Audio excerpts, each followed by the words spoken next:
Hai penggemar sejarah, hari ini kita akan membahas babak yang menegangkan dan sering disalahpahami dalam sejarah Asia Tenggara, kampanye Ganyang Malaysia yang dipelopori oleh Presiden Indonesia Soekarno. Siap-siap karena cerita ini penuh dengan drama, intrik internasional, dan banyak ketegangan. Jadi apa yang memicu kampanye yang berapi-api ini? Pada tahun 1963, Soekarno sangat menentang pembentukan Federasi Malaysia. Ia melihatnya sebagai proyek neokolonial Inggris yang berpotensi berubah menjadi pangkalan militer Barat yang mengancam stabilitas regional. Ditambah lagi dengan permusuhan Soekarno yang sudah ada sebelumnya terhadap Barat dan terciptalah resep untuk konflik.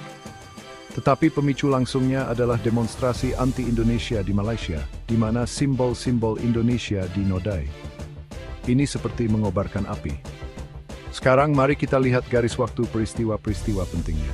Malaysia meraih kemerdekaan dari penjajahan Inggris pada tanggal 8 Februari 1956.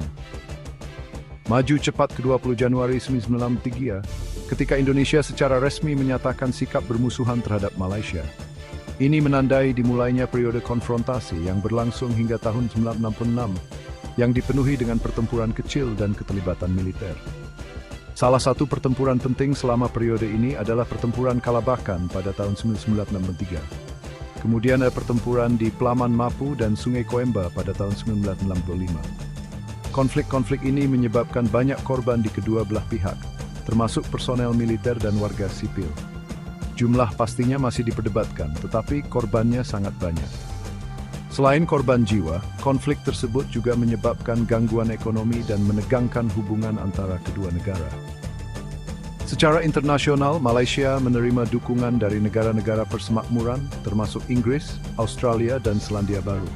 Di sisi lain, Indonesia hanya melihat sedikit dukungan, dengan beberapa bantuan politik dan militer dari Uni Soviet dan Tiongkok. Filipina juga mendukung sikap Indonesia yang menentang pembentukan Malaysia. Tokoh-tokoh kunci dalam kisah ini termasuk Presiden Soekarno dari Indonesia yang memprakarsai kampanye tersebut dan Tunku Abdul Rahman, Perdana Menteri Malaysia.